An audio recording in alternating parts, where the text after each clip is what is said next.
Fulani herdsmen came around 10:47 a.m. Then from there, we started hearing the gunshot, but we take it as a joke. About 10:50, the peoples that have been started burning, killing, and butchering peoples like animals. Many peoples that we had died, children, old women, many peoples that were being killed and butchered. Some of them were being burned into ashes on that very 26th of June. Okay, that particular day, how many numbers of people they killed in this community? About 200 and something. 220. Okay, you said they killed. Well, brother, come. You said they killed her wife. Two of his wife and his children. Two of his wife. Yeah. And his children. Yeah. They are killed. On that very day. That very day. And they were being also burned into ashes. Burned into ashes. Yeah. This our brother. Two of his wife were slaughtered. His wife and his children were slaughtered. That on a very good day, I was at Yelota. Yes. I'm the real victim of Yelota crisis, which happened on the 13th and 14th, 2025. Yes. It was around 10:45 p.m. We had a gunshot coming along Old Market side of Yelota. Then my wife woke me up and was complaining that I had the gunshot. I said I don't, and she said there's a gunshot. We are nobody. It was no go area. Then I should take notes. It sounds as if it's a Fulanis. Then Fulani now came and tried to penetrate all side of Yelota Market, which that place was covered by security personnel. Station officer is there, and Safer Highway was covered the other place. Then they couldn't penetrate the other side of Yelota Market, which the whole side. I was residing at New Yelota Market side. They now diverted to New Yelota Market side. At the process of coming down, they was singing Allahu Akbar, Allahu Akbar. My people was asking, how did they escape here? I say security is around Yelota. They would now take cover. I was giving them confidence because I knew very well security was covered all around Yelota. Not knowing that these people have power, say security from old side of Yelota Market before diverted coming to New Yelota Market side, where I was residing. They came, and the shop which I was residing with my family, that was the very shop they was attacked first before any other shop. Then now the other side, the shop contained about 8 rooms. The other side, they now spot the first door and penetrate in. They kill about 17 persons in, because as the crisis is stopping us, we are no longer sleeping alone. Either you and your family alone in the house. We do sleep in our shops. This shop will come and spread our tarpaulin, and we sleep more than 100 persons in that each shop. Then now they was asking me with a low voice that my children was crying, "Daddy, what are we going to do?" And I said they should exercise patience, not knowing that these people have a motive of going outside and pour fuel for the roof, and that was exactly the thing they do. They now went out and poured fuel for the roof and set fire. Here is a fire rashes. Here's a fire rashes. Here is also a fire rashes. And here is a gunshot. Gunshot. Here is a gunshot. My first step outside, I was my teacher's here. Hey, machetes. I was my teacher's here. And before my 2 wives went out, they shot them to death. Hey. My first son, Kingsley, my first son, Samson Okeyuma, was shot to death. My second son, Michael Sate Okeyuma, was shot to death. And my third son, Kingsley T.S. Okeyuma, was shot to death. And I was taken to the hospital. Benue State Emergency now sent vehicle for bail to the hospital. I spent almost 21 days before I have been discharged and took to IDP Camp International Market.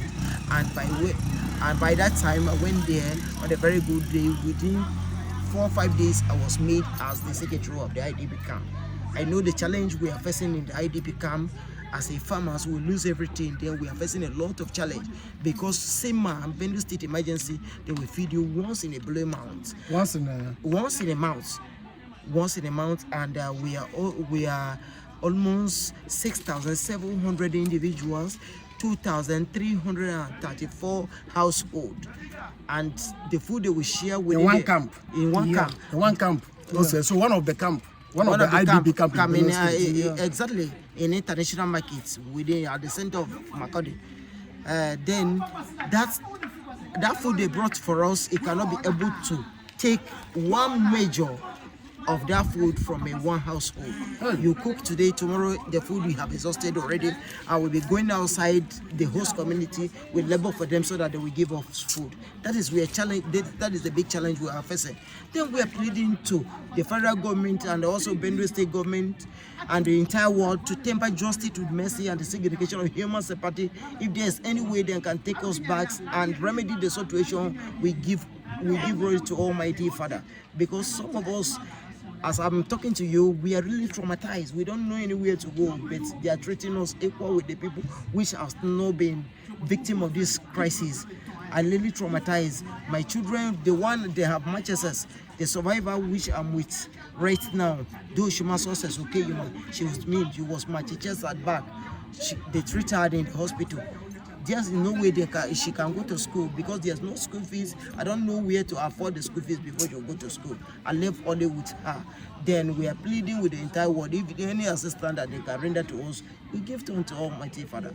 Thank you, my brother. You're welcome to Benue State. Okay. Yeah, water. Okay. Thank you very much. Thank you very much. And in this our town here, there is no any IDP camp. Yeah. We always stay in the old market side. Old market nearest, side. Yes. So nowhere to sleep. Yeah. Nowhere to sleep. Yeah, like people that are living here now, it was those houses that are being built, that are being rebuilt, that when they have been put some other doors that will started sleeping inside, because if not, there's no any place that they will come and hide. And the government no provide you people where when I go sleep. There's nothing. Government no provide anywhere. Nothing. Since June 13 to this time, there's government have not been provided Benue anything state government. for us to be staying or to sleep inside. And the people are homeless. Yes. Government don't care. Sometime now, some people used to sleep in the church.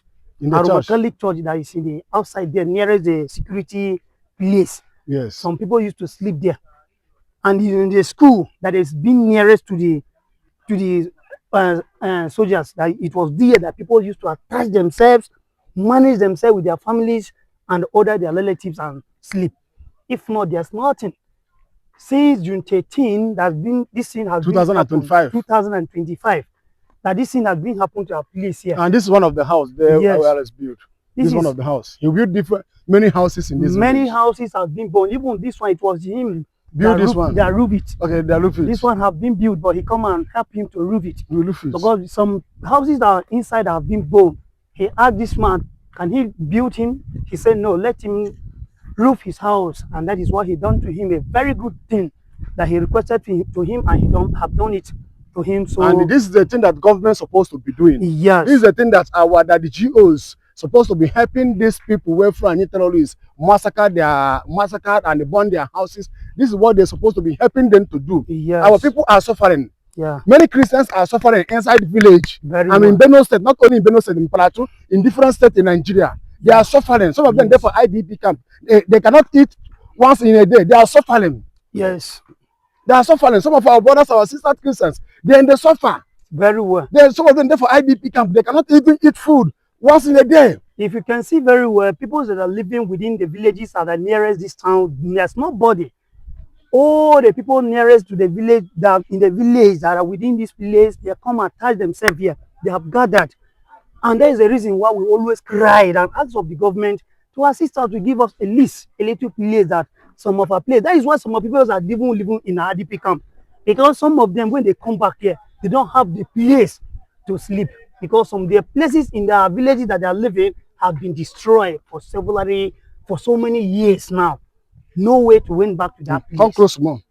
There's no way of them to go back to the villages to have themselves. This is one of the house Alex is building. He's building different houses here, many houses. He's building many houses here. So my brother, my sister, I'm in Benue State. Yeah. In fact, Christian genocide is going on in Nigeria. Anybody that tell you that Christian genocide is not going on in Nigeria, that person is a liar.